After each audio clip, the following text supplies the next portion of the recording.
Konyangna. Assalamualaikum warahmatullahi wabarakatuh. Alhamdulillahilladzi khalaqas siyam sayyidul maghfirah. Asyhadu an la ilaha illallah wa la syarikalah wa asyhadu anna Muhammadan abduhu wa rasuluh sallallahu alaihi wasallam la nabiyya ba'da. Pertama sekali kita bersyukur kepada Allah. Alhamdulillah, terima kasih Allah yang telah Engkau berikan kepada kami, yang telah Engkau pinjamkan kepada kami iman yang menitip di dalam dada kami. Dengan keimanan yang Engkau titipkan, kami rindu untuk melaksanakan segala perintah Engkau ya Allah. Jadikanlah kami betul-betul orang yang beriman dan bertakwa di sisi-Mu ya Allah, ya Rahman ya Rahim ya Mujibas Sailin, amin ya Rabbal Alamin. Kemudian selawat dan salam kepada junjungan kita Nabi besar Muhammad sallallahu alaihi wasallam. Allahumma shalli ala sayyidina Muhammad wa ala alihi wa sahbihi ajmain. Bapak-bapak dan ibu-ibu, kita sebagai manusia ingin mendapat jalan yang lurus, jalan yang diredai oleh Allah dari dunia sampai ke akhirat. Seluruh manusia mengharapkan demikian. Luruh jalan di dunia, luruh pula jalan ke akhirat. Karena kita hidup di dunia ini, nanti di hari akhirat, kalau tidak tentu jalan, kita akan terombang-ambing dalam perjalanan awak.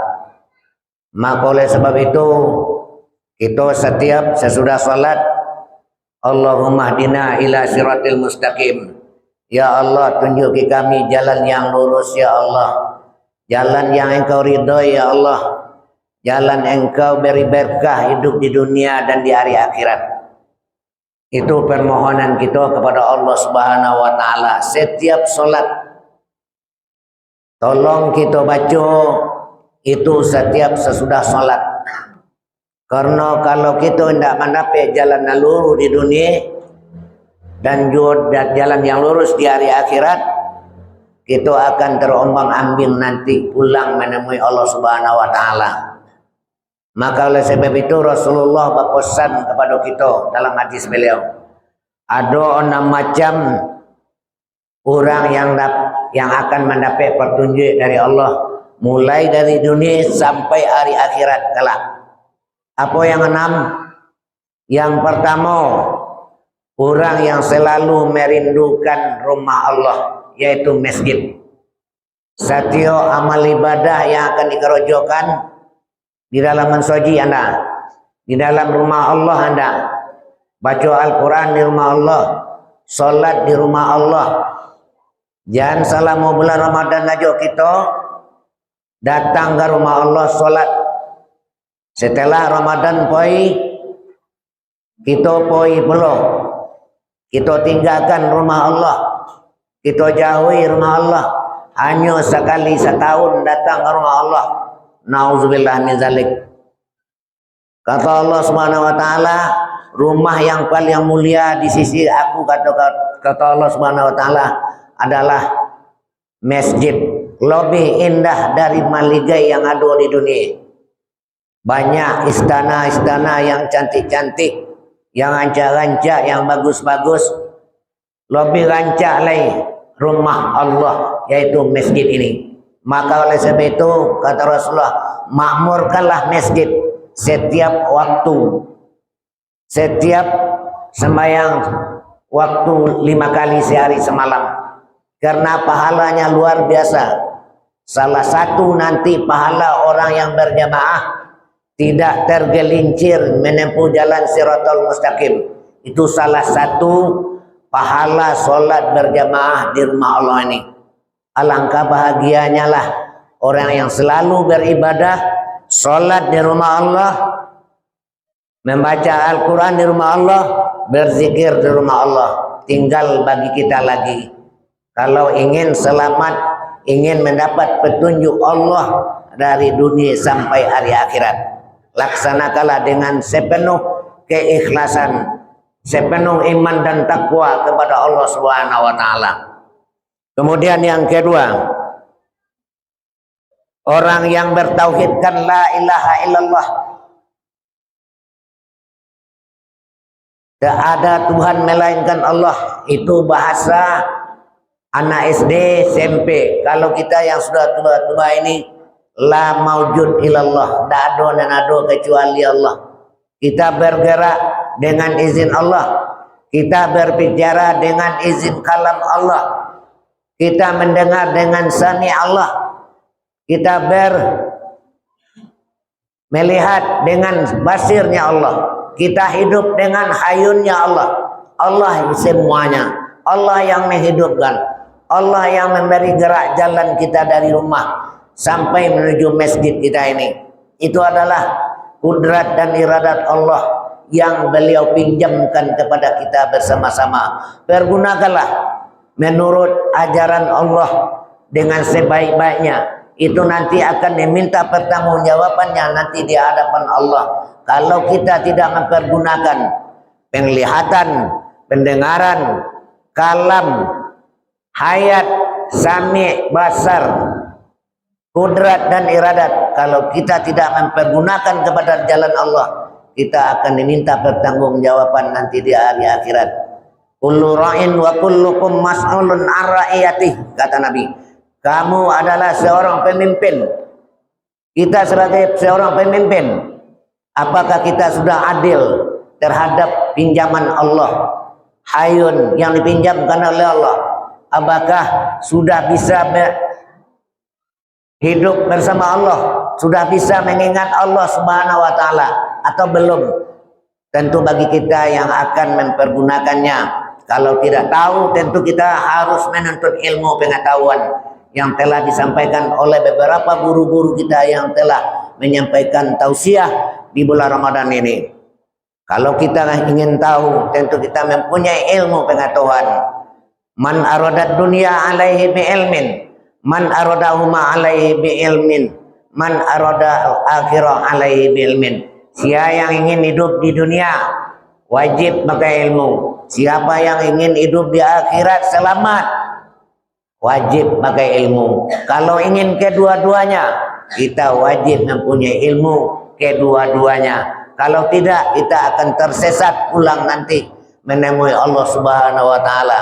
Maka oleh sebab itu, mari kita sama-sama menuntut ilmu pengetahuan, memakmurkan rumah Allah ini dengan salat berjamaah setiap waktu, masjid atau musola.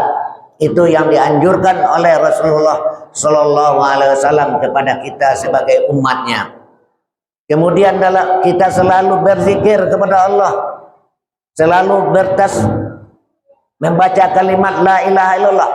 Sebab kalimat la ilaha illallah itulah kalimat yang paling sakti. Siapa yang masuk ke dalam bentengku, kata Allah, kita akan selamat dari dunia sampai akhirat kelak.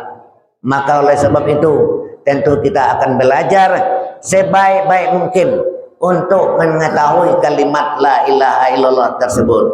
Kalau kita tidak tahu, jangan kita pandai mengucapkan begitu saja kalimat la ilaha illallah. Taulah hendaknya apa tujuan kalimat la ilaha illallah tersebut. Tentu ada gurunya, tentu ada syekhnya yang akan memberikan pelajaran terhadap kita bersama-sama. Kalau kita tidak bisa dengan mengucapkan dengan mulut saja, tetapi roh kita tidak berkenalan dengan Allah Subhanahu wa taala, maka oleh sebab itu mari kita sama-sama mentauhidkan kalimat la ilaha illallah di dalam lubuk hati kita masing-masing. Semoga kita akan mendapat petunjuk nanti mulai dari dunia sampai hari akhirat kelak. Kaum muslimin rahimakumullah, sedang jamaah tarawih yang berbahagia. Yang ketiga, mendirikan salat. Kita selalu mendirikan salat. Jangan selama bulan Ramadan saja kita mendirikan salat. Karena mendirikan salat itu bukan hati, ruh, perasaan kepada Allah Subhanahu wa taala. wajib keempat-empatnya mendirikan solat. Kalau tidak, kita baru menyembah kekosongan.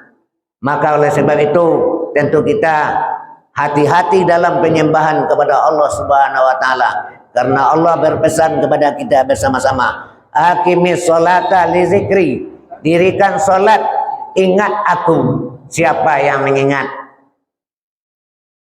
Siapa yang mengingat Allah? Tak lain tak bukan adalah hati dan ruh kita kepada Allah Subhanahu wa taala. Man arafa nafsa faqad arafa rabbah. Man arafa rabbah fasajadal jasad. Itu kata Nabi Muhammad. Siapa yang ingin kenal dengan Allah, siapa yang kenal dengan diri, pasti kenal dengan Allah. Kalau sudah kenal dengan Allah, hancur tubuh kita. Tak ada tubuh lain. Hanya anak ruh yang berhadapan dengan Allah Subhanahu wa taala. Itulah kalimat la ilaha illallah Muhammadur Rasulullah sallallahu alaihi wasallam. Yang keempat, kita selalu berzakat atau berimpak untuk kepentingan kaum muslimin muslimat. Nanti setelah akhir Ramadan kita diwajibkan berzakat fitrah untuk membayar zakat fitrah diri kita masing-masing. Bayarkanlah menurut asnaf yang 8. Fakir miskin, fisabilillah, ibnu sabil, riqab, budak, wal harimin, wal amil.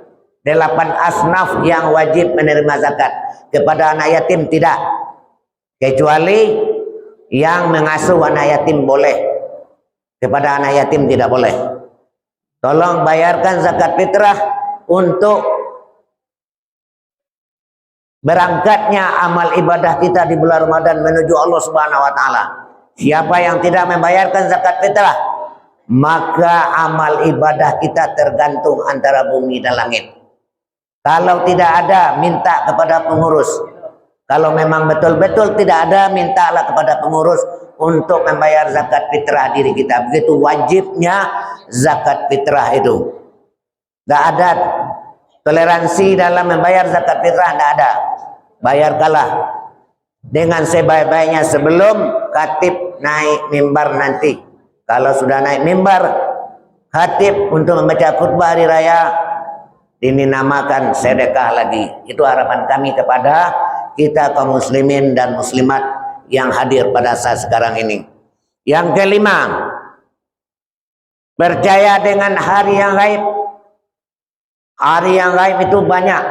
Kiamat, yaumil masyar, alam barzah, mizan, siratal mustaqim. Kalau bisa kita lewati hal demikian, kita akan selamat. Dengan apa? Dengan amal ibadah yang kita perbuat di bulan Ramadan dan sesudah Ramadan. Allah akan menunjukkan jalan kepada kita bersama-sama mulai dari dunia sampai hari akhirat. Kalau kita percaya dengan yang gaib tersebut, maka oleh sebab itu peringan-ringanlah beban, perbanyaklah amal ibadah kepada Allah Subhanahu wa taala. Itu yang akan menyelesaikan masalah kita di dunia nanti sampai di pengadilan Allah Subhanahu wa taala.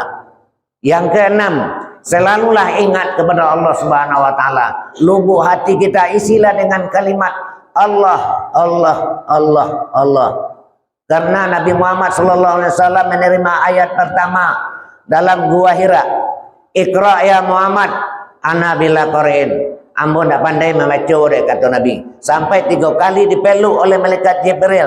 Sekuat-kuatnya baru Nabi kita membaca Iqra bismi rabbikal ladzi khalaqa.